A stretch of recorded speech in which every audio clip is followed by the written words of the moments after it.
Good afternoon students. आज के इस लेक्चर में हम बात करेंगे क्रोमेटोग्राफी की, जिसमें आज हम इसके टाइप्स देखेंगे कि क्रोमेटोग्राफी कितने टाइप्स की होती है। तो सबसे पहले बात करते हैं क्रोमेटोग्राफी। जैसा कि आप लोग इसके पहले के लेक्चर में देख चुके हो, क्रोमेटोग्राफी क्या है।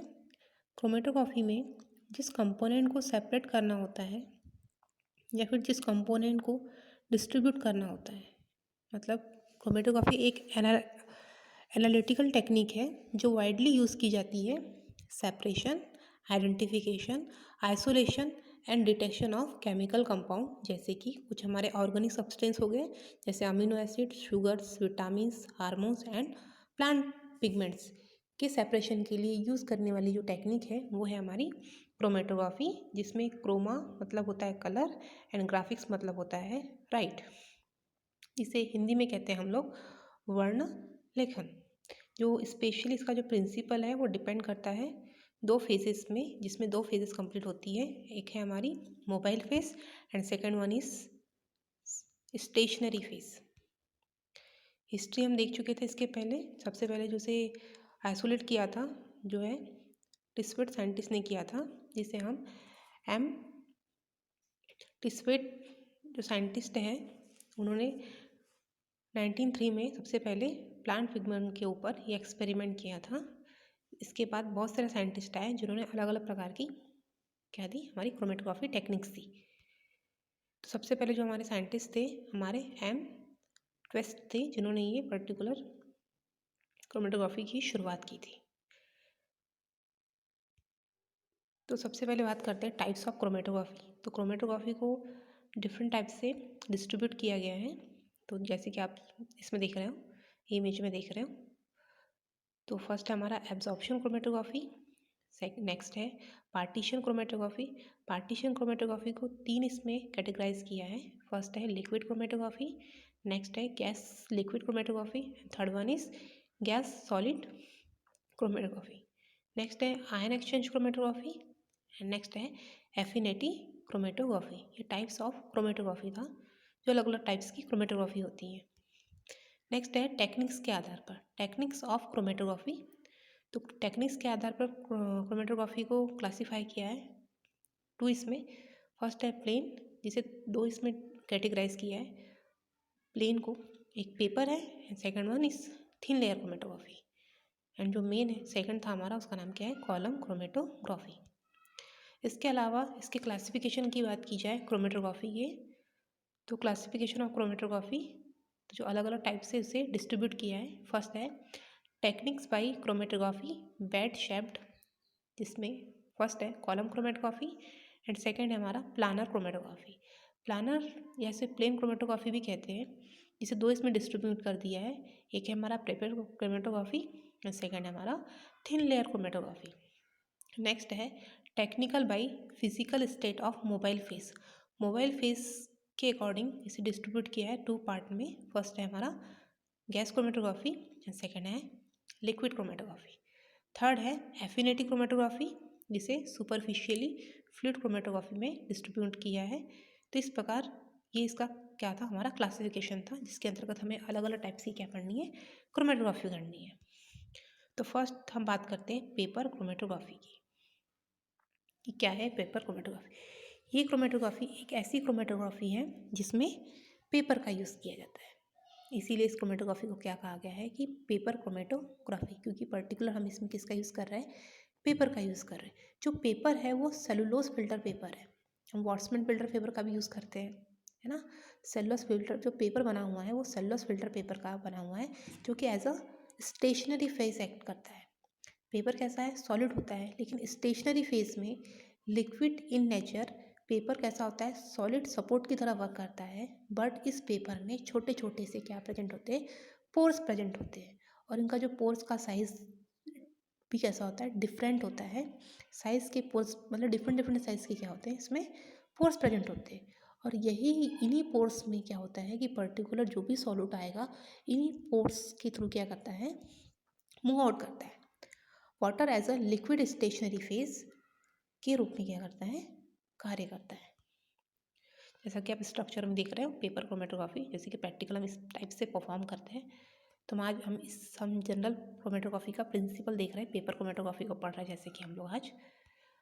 तो देखिए पेपर क्रोमेटोग्राफी, इसे सबसे पहले डिस्ट्रीब्यूट किया था पेपर क्रोमेटोग्राफी को 1961 में।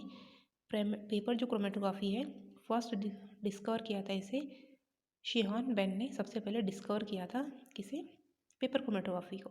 और पेपर जो क्रोमेटोग्राफी है, स्पेशली जो टेक्निक है इसमें जो यूज़ किया गया था वो पेपर का यूज़ किया गया था।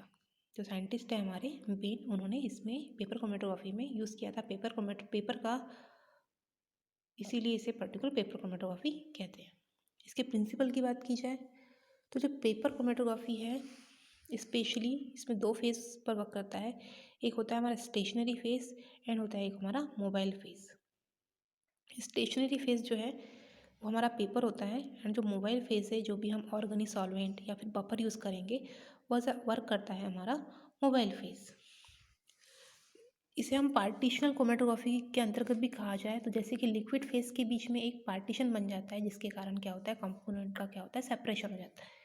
कुछ कंपोनेंट की एफिनिटी ऐसी होती है जैसे कि मैंने बात की अभी कि जो पेपर है वो सेलुलोज फिल्टर पेपर होता है जो कि ऐसा स्टेशनरी फेस वर्क कर रहा है। ठीक है, एज अ कैसे वर्क कर रहा है, वो स्टेशनरी फेस के रूप में एक्ट कर रहा है। पेपर सॉलिड है लेकिन स्टेशनरी फेज में लिक्विड इज अ नेचर है, मतलब कि पेपर जो सॉलिड एज अ सपोर्टिंग का वर्क कर रहा है और इसके बीच में पोर्स पाए जाते हैं। और इन पोर्स का साइज कैसा होता है, डिफरेंट होता है। और इन पोर्स के बीच में क्या प्रेजेंट होता है, वाटर प्रेजेंट होता है। ठीक है, तो जो वाटर प्रेजेंट होता है तो वाटर उस पोर्स में पाया जाएगा, मतलब छोटे छोटे जो पोर्स प्रेजेंट होते हैं है ना, उस पोर्स के थ्रू क्या होता है, वाटर मूव आउट करता है। तो डिपेंड करता है कि कंपोनेंट की एफिनिटी किसके साथ होती है, यही डिपेंड करता है इसके प्रिंसिपल में कि एब्जॉर्प्शन किसके साथ हो रहा है पर्टिकुलर उस सॉल्यूट्स का।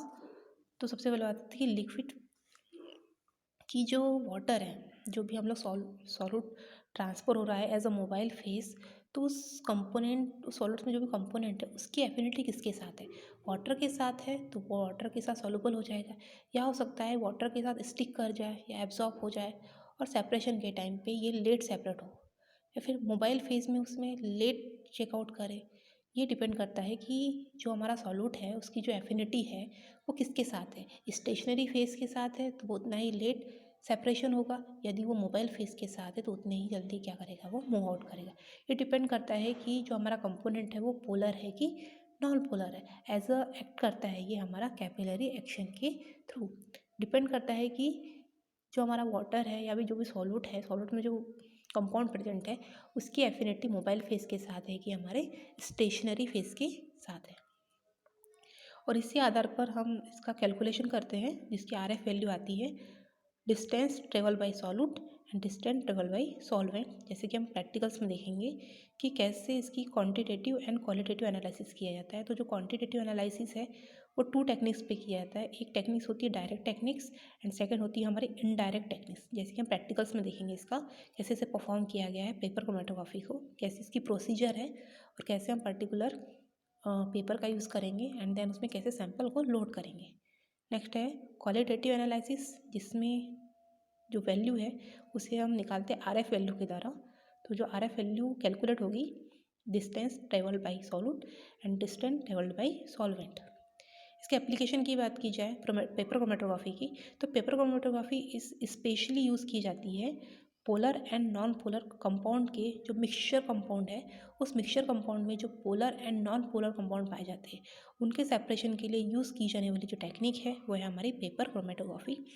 नेक्स्ट है इसका कि पेपर क्रोमेटोग्राफी का यूज़ किया जाता है अमीनो एसिड के सेपरेशन के लिए, क्योंकि डिफरेंट टाइप्स के अमीनो एसिड पाए जाते हैं। तो अमीनो एसिड के सेपरेशन के लिए यूज़ की जाने वाली जो टेक्निक है वो है पेपर क्रोमेटोग्राफी। नेक्स्ट है इसका यूज़ किया जाता है कुछ ऑर्गेनिक कंपाउंड हो गया उनके डिटर्मिनेशन के लिए एंड बायोकेमिकल्स जैसे यूरिन्स के आइडेंटिफिकेशंस के लिए इसका यूज़ किया जाता है। जो भी बायोकेमिकल कंपाउंड पाए जाते हैं किसी भी मिक्सचर में, कल हमने मिक्सचर की भी बात की थी कि किस प्रकार के मिक्सचर प्रेजेंट हो, कैसे बनते हैं मिक्सचर। ठीक है, नेक्स्ट है इसका यूज़ किया जाता है कि evaporation of inorganic compound like salt and complex. कुछ इवापोरेटेड जो मटेरियल होते हैं है ना। तो उसके आइडेंटिफिकेशन के लिए भी पेपर क्रोमेटोग्राफी का यूज़ किया जाता है। और पर्टिकुलर प्लांट के जो पिगमेंट्स होते हैं, है ना, उसका यूज़ भी एज अ कि पर्टिकुलर किस प्लांट में कौन सा पिगमेंट प्रेजेंट होता है, कौन सा क्लोरोफिल प्रेजेंट होता है और क्लोरोफिल का अमाउंट कितना होता है, इसके आइसोलेशन के लिए भी, इस टेक्निक के लिए भी पेपर क्रोमेटोग्राफी का यूज़ किया जाता है।